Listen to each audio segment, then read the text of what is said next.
Hey guys, how's it going? My name is Francesco and I make minimal house music and videos on YouTube as Distilled Noise.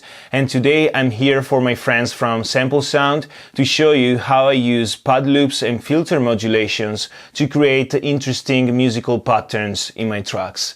Let's get it started. So here I have a track that I'm working on. The drums are made, the bass line is made, there are also some musical elements, but I still need some more musical elements, for example a pad that can fit with the rhythm created by drums and bass. I will show you the track as it is now.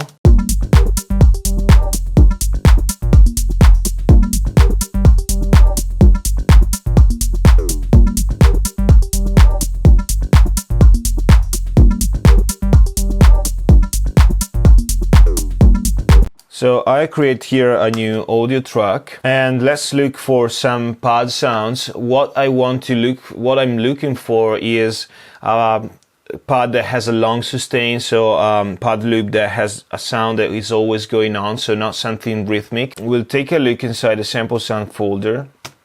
For example, sound minimal and deep tech sample pack and synth loops. So I'm looking here at the waveform to understand if it's a long one or a short one without listening to the whole loop.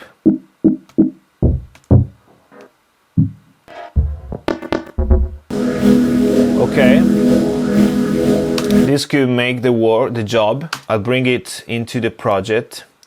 Now this pad is in C sharp, as the name says. So my track is in G, I need to transpose it. First thing that I do is turn into complex mode, because when you have musical elements that you want to transpose, if you use beats mode, it's not going to sound great, so better to use complex mode. So now it's C sharp, so up one semitone is D, D sharp, E, F, F sharp and G. So now it should be okay. Let's take down the volume a little bit. Okay, so now it's in key. The sound could be already nice used like that. So if you'd like to have a continuous type of pad, you can use a sound like that, but that's not what I want to look for.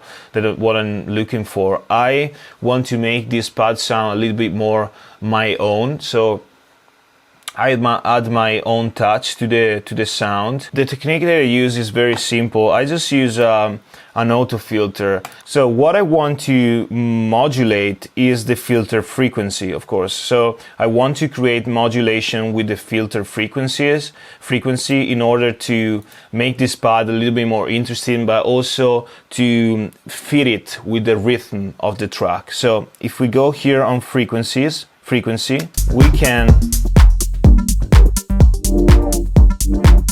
of course move the filter. Now if I click with the right button of the mouse, I can see show automation and show modulation. I know that not everybody knows the difference, so I will go through that. If I click on show automation, you go to modify the cutoff frequency in the clip, so it's within the clip.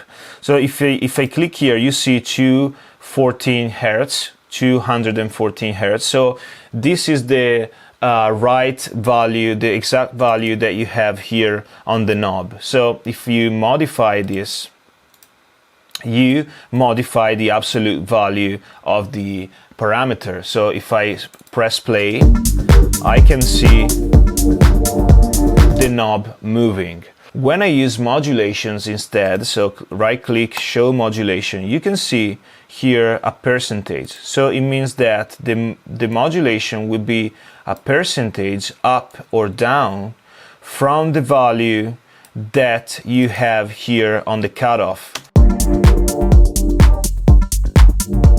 So you can see the blue line moving, but the knob is fixed. The position of the knob is fixed. So that means that I can still move the knob without losing the modulation. So I can move it up. And the modulation will be up, for example, up 33% and down 33% from that value that I have set here. So this gives me more freedom because, for example, at the beginning of the track, I might want to have that modulation but on lower values of the cutoff. Like this. When I go on with the track, or maybe when I'm building up the track, I want to slowly open this filter but still have that movement.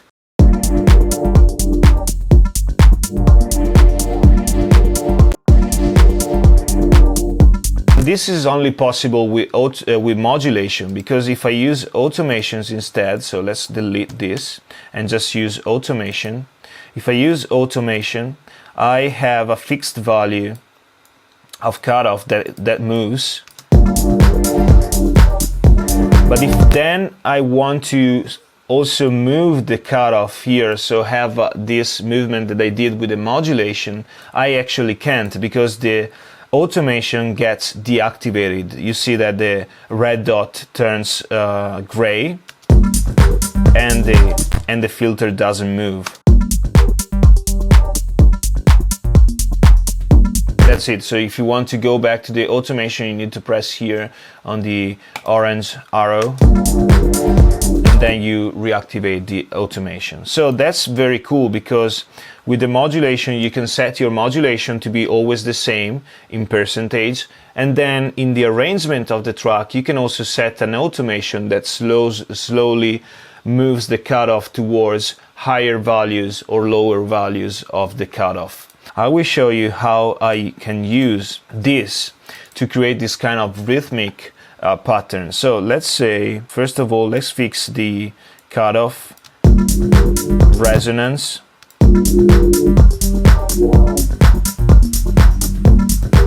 Let's also change the filter model to SMP that I really like, and add some drive.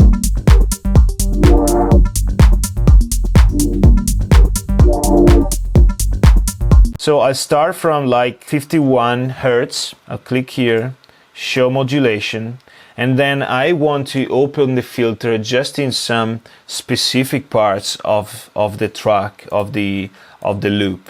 So let's see, for example, here I will go by ear, listen to the rhythm of the track, listen to the drums and everything else, and set the filter modulation in order to fit with that. So for example, let's just shorten this loop to 2 bars.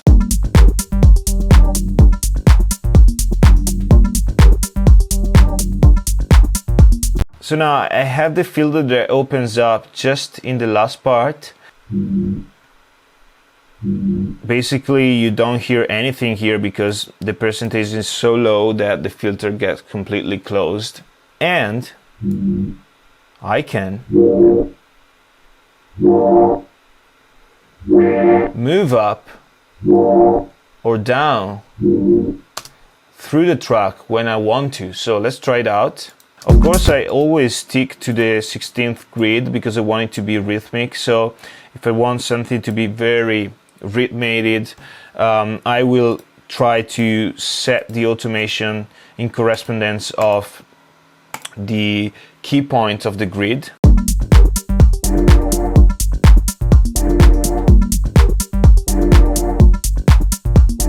Or it could be, or even before.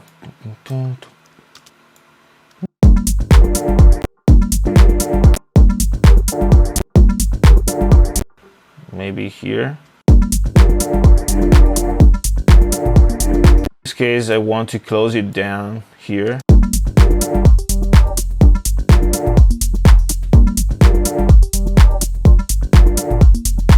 Once you've set the modulation, you can also, instead of just moving the automation gradually, you can also use automation to create something like this.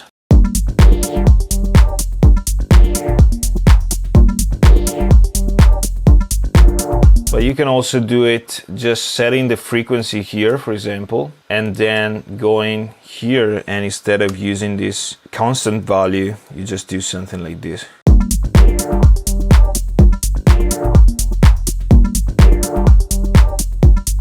If you press Alt, you can do this curve when you are on the line. So this. Now another cool thing. And so yeah, the sound gets very, very interesting.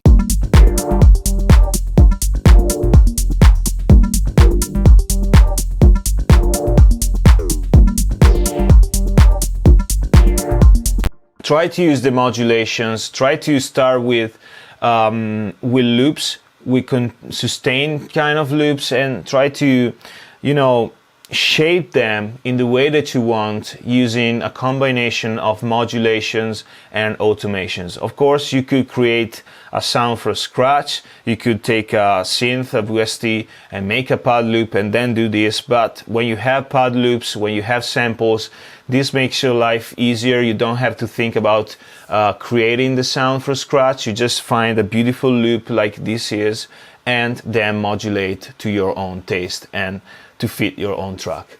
So guys, I hope this was interesting. If you have any question, ask in the comments. I'll be looking at the video on Samplesound and see if there are any questions about what I did.